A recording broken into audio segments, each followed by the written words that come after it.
Assalamualaikum warahmatullahi wabarakatuh. Perkenalkan, nama saya Amila Fazia Huda, NIM 2102016127, Prodi Hukum Keluarga Islam, Fakultas Syariah dan Hukum. Di sini saya akan sedikit memaparkan tentang mata kuliah Sosiologi Hukum yang saya dapatkan selama 1 semester ini. Yang pertama yaitu Sosiologi Hukum. Pengertian sosiologi hukum adalah ilmu yang mempelajari perilaku hukum dari warga masyarakat. Adapun teori dari salah satu pakar sosiologi hukum yaitu Sajito Raharjo yang mengemukakan sosiologi hukum adalah pengetahuan hukum terhadap pola perilaku masyarakat dalam konteks sosialnya. Orang pertama yang menggunakan istilah sosiologi hukum yaitu Anzilotti yang diterapkan pada tahun 1882. Ruang lingkup sosiologi hukum itu ada 3. Yang pertama, filsafat hukum, yang kedua, ilmu hukum, dan yang ketiga yaitu sosiologi yang berinteraksi dengan hukum. Selanjutnya yaitu metode pendekatan hukum ada 2. Yang pertama, metode yuridis normatif yang fokus pada aturan. Fungsinya mengambil keputusan. Yang kedua yaitu yuridis sosiologis yang fokus terhadap sosial saja, fungsinya memberi penjelasan. Adapun hukum itu sebagai kontrol sosial. Yang pertama, pemidanaan, yaitu terjadi karena adanya pelanggaran yang dilanggar oleh peraturan yang dilanggar oleh masyarakat. Yang kedua yaitu kompensasi, yaitu terjadi karena kerugian secara material. Yang dimaksud dengan kerugian secara material yaitu kerugian secara nyata.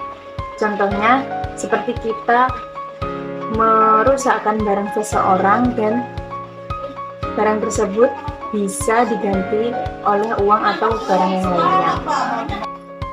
Sumber hukum dibagi menjadi 2, yaitu pertama perjanjian dan yang kedua yaitu undang-undang.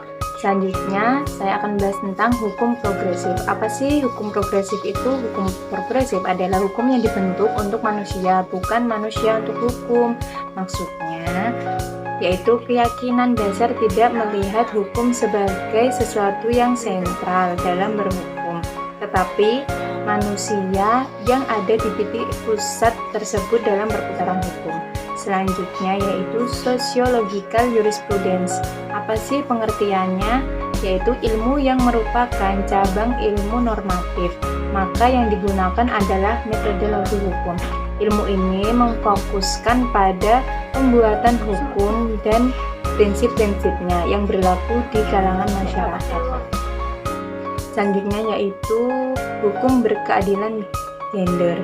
Sebelum saya membahas hukum ini, apa sih yang disebut gender? Gender adalah pembeda antara laki-laki dan perempuan, baik itu dalam peran, hak, dan perilaku yang dibentuk oleh masyarakat setempat atau budaya setempat.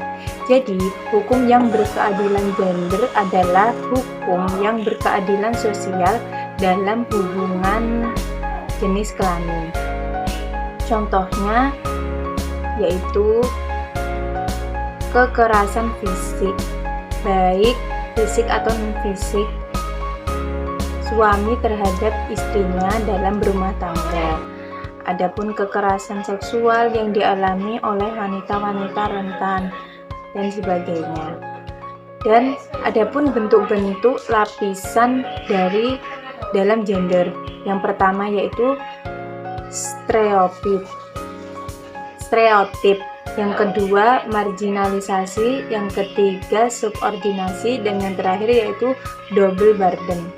Cukup sekian penjelasan dari saya, kurang lebihnya mohon maaf apabila ada tutur kata dan kesalahan. Wassalamualaikum warahmatullahi wabarakatuh.